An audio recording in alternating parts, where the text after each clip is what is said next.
Vigilance వాళ్ళను కాలేజీలకు తోడి కాలేజీ యాజమాన్యాల మీద కేసులు పెట్టాడు.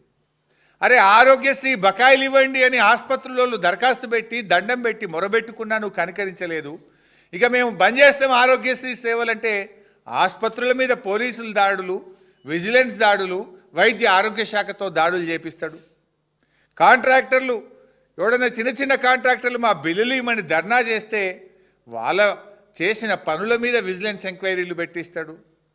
ఉద్యోగ సంఘ నాయకులు అరే మా డిఏ ఏది, మా పిఆర్సీ ఏది, మా పెన్షన్ బెనిఫిట్ లేదంటే వాళ్ళ మీద ఏసీబీ దాడులు చేపిస్తాడు. అంటే హక్కులు అడిగితే చివరిగా పోలీసులు ఏపీఎస్పీ బెటాలియన్ పోలీసులు ఈయన రేవంత్ రెడ్డే మాటిచ్చిండు ఏక్ పోలీసింగ్ విధానం తెస్తా అని. ఏమైంది నాయన ఏక్ పోలీసింగ్ అంటే పోలీసుల భార్యలను పోలీసుల చేత అరెస్ట్ చేపిస్తాడు. ఆ ఏపీఎస్పీ పోలీసులను 20 మందిని సస్పెండ్ చేసిండు ఇవాళకి. బ్లాక్మెయిల్ రాజకీయం ఈ రాష్ట్రంలో. ప్రేమ లేదు, ప్రజాపాలన కాదు, ఇది ప్రజా కంటక పాలన, బ్లాక్మెయిల్ పాలన. ఇది ప్రశ్నించిన వారిని పగబడుతున్నారు. అరే మా ఎమ్మెల్యేలు ప్రశ్నిస్తే ఇండ్ల మీద దాడులు, మా ఎమ్మెల్యేల మీద అక్రమ కేసులు, మా ఎమ్మెల్యేలకు ఎవరికైనా కాలేజీలు ఉంటే వాళ్ళ అనుమతులు ఆపేయడం, వాళ్ళ మీద దాడులు చేయడం, ఎంక్వైరీలు వేయడం, బ్లాక్మెయిల్ రాజకీయాలకు పాల్పడుతున్నాడు రేవంత్ రెడ్డి గారు. ఇది ప్రజాపాలన కాదు, ఇది బ్లాక్మెయిల్ పాలన. ఇది అసలు ఏ రంగమన్నా నువ్వు బాగు చేసినావా? కేసీఆర్ గారి పాలనలో రైతు రాజుగా బతికాడు. నిజమైన కేసీఆర్ గారు ఏంటంటే చెక్ డ్యాంలు, చెరువులు, కాలువలు, పెండింగ్ ప్రాజెక్టులు పూర్తి చేసి నీళ్లు తెచ్చిండు, 1 కోటి ఎకరాల మాగానిగా మార్చిండు. 24 గంటల కరెంటు దేశంలో ఎక్కడ లేని విధంగా ఇచ్చిండు. దేశంలో ప్రపంచంలో లేని విధంగా రైతు బీమా, రైతు బంధు తెచ్చిండు. దేశంలోనే ధాన్యం ఉత్పత్తిలో తెలంగాణ నంబర్ 1గా నిలిపిండు కేసీఆర్. ఏం చేసింది కాంగ్రెస్ చెప్పగలుగుతారా? కౌలు రైతులకు కూడా రైతు భరోసా ఇస్తామని చెప్పి ఉన్న రైతులకు 2 పంటలు రైతు భరోసా ఎగ్గొట్టిండు రేవంత్ రెడ్డి. కరోనా వచ్చినా, పెద్ద నోట్ల రద్దు జరిగినా, దేశంలో రాష్ట్రంలో ఆదాయం మందగించిన ఎమ్మెల్యేల మంత్రుల జీతాలు ఆపిండు కేసీఆర్ కానీ రైతు బంధు ఆపలేదు. నీకు అన్నీ బాగున్నా 2 పంటలకు రైతు బంధు ఇచ్చినావు, 2 పంటలకు రైతు బంధు ఎగ్గొట్టినావు. కౌలు రైతుకి ఇస్తా అన్నావు, 3 పంటలకు ఇస్తా అన్నావు. కానీ కేసీఆర్ గారు ఇచ్చే 2 పంటలకు కూడా రైతు బంధు ఎగ్గొట్టిన ఘనత రేవంత్ రెడ్డిది.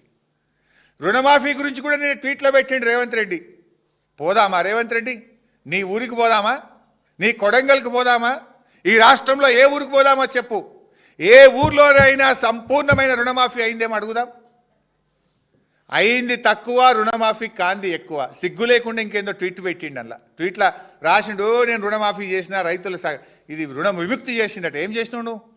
ఈ రాష్ట్రంలో ఏ ఊరికి పోయినా రుణమాఫీ అయిన రైతుల సంఖ్య తక్కువ, రుణమాఫీ కాని రైతుల సంఖ్య ఎక్కువ. I'm challenging. వ్యవసాయ మంత్రి వస్తాడా, ఫైనాన్స్ మంత్రి వస్తాడా, ముఖ్యమంత్రి వస్తాడా? ఏ ఊరికి పోదామో చెప్పండి. బట్టి గారు నీ మధురకు పోదామా? తుమ్మల గారు నీ ఖమ్మంకు పోదామా? ముఖ్యమంత్రి గారు నీ కొడంగల్కి పోదామా? రుణమాఫీ అయిందంటే నేను రాజీనామా చేస్తా, మీరు చేయడానికి సిద్ధంగా ఉన్నారా? ఎందుకు ఈ చిల్లర మాటలు? రుణమాఫీ అయిపోయిందని దేవుళ్ళ మీద ప్రమాణం చేసి దేవుళ్ళను కూడా మోసం చేసినటువంటి గనుడు ఈ రేవంత్ రెడ్డి. ఈ మోసాలకు ప్రజలే కాదు దేవుళ్ళు కూడా బలైపోయింది. ప్రజలనే కాదు దేవుళ్ళను కూడా మోసం చేసిన ఘనత బహుశా ఈ దేశంలో ఏ ముఖ్యమంత్రి కన్నా దక్కిందంటే ఒక్క రేవంత్ రెడ్డికి దక్కింది. అరే ఏం చేసినావు నువ్వు? రైతుకు బోనస్ ఎగ్గొట్టినావు. పోయిన యాసంగి 1150 కోట్ల రూపాయల బోనస్ ఎగ్గొట్టినావు. 3 బడ్జెట్ స్పీచుల్లో పంటల బీమా పథకాన్ని తెస్తున్నామని బట్టిగారు కొట్టుడు, వీళ్ళు బల్లలు కొట్టుడు. మరి ఆ బట్టిగారు చదువుడేందో, ఈ బల్లలు కొట్టుడేందో. ఇప్పటిదాకా ఎందుకు రాలే మరి పంటల బీమా? బట్టిగారు చదవగానే బల్లాలు రేవంత్ రెడ్డి కాంగ్రెస్ వాళ్ళు ఎగబడి దంచిర్రు. మరి ఇప్పుడు 2 ఏళ్ళ పంటల బీమా వచ్చిందా? అంటే మాటలే తప్ప చేతలు లేవు కదా. మీ పంటల బీమా రాదు, బోనస్ ఎగ్గొట్టిండ్రు, రైతు బంధు ఎగ్గొట్టిండ్రు, కౌలు రైతులకు ఇవ్వరు. అకాల వర్షాలతో మునిగిపోయి దెబ్బతిన్న పంటలకు 10,000 రూపాయలు ఇస్తామన్నారు. 12 లక్షల ఎకరాల్లో ఈ రాష్ట్రంలో పంటలు దెబ్బతిన్నాయి. ఈయన హెలికాప్టర్లో ఏరియల్ వ్యూ వేయించిండు. ఇవాళ వరకు ఒక్క రైతు కన్నా 10,000 ఇచ్చిండ్రా? పోయిన యాసంగిలో వడగళ్ళ వాన దెబ్బ, ఈ వర్షాకాలంలో తుఫాను దెబ్బ, ఇంతవరకు ఏ రైతుకు సాయం జరగదు. అన్నీ అబద్ధమే. రుణమాఫీ అబద్ధం, రైతు బంధు అబద్ధం, బోనస్ అబద్ధం, నష్టపోయిన పంటలకు పరిహారం అబద్ధం, కొనుగోళ్లు తగ్గిపోయినాయి. మక్కలు నిన్న ఒక మక్కల కొనుగోలు కేంద్రం పోతే 50 రోజులు ఆ మక్కలు కొనబట్టి ₹1 బిల్లు రాలే వాళ్ళకు. మక్కలు కొన్న రైతులకు యాసంగి పెట్టుబడి పైసలు లేవని బాధపడతా ఉన్నారు. 50 రోజులైనా మక్కలమ్మిన రైతులకు ₹1 ఇయ్యని ప్రభుత్వం రేవంత్ రెడ్డి ప్రభుత్వం. రైతు కమిషన్ వేసిండ్రు, అది అవుతుంది అలంకార ప్రాయం. యూరియా దొరకకపోతే సూర్యాపేటలో ఒక రైతు నిలదీసిండు, వాడిని తీసుకుపోయి పోలీస్ స్టేషన్లో 3rd డిగ్రీ. యూరియా దొరకలేదని ఒక గిరిజన రైతు నిలదీస్తే, ప్రశ్నిస్తే పోలీస్ స్టేషన్లో పెట్టి 3rd డిగ్రీ ప్రయోగించినటువంటి రైతుల మీద ప్రయోగించిన ప్రభుత్వం రేవంత్ రెడ్డి. అరే లగచెర్ల రైతులకు బేడీలు వేసినావు, సూర్యాపేట రైతు మీద 3rd డిగ్రీ ప్రయోగించినావు. బీఆర్ఎస్ దేమో రైతు సంక్షేమ ప్రభుత్వం, కానీ కాంగ్రెస్ దేమో రైతు సంక్షోభ ప్రభుత్వం. ఇట్లా ఎవరి విషయం? నిరుద్యోగులది అంతే కదా. నిరుద్యోగులకు మొదటి ఏడాదే 2 లక్షల ఉద్యోగాలని మీరే ఫ్రంట్ పేజ్ యాడ్లు ఇస్తారు.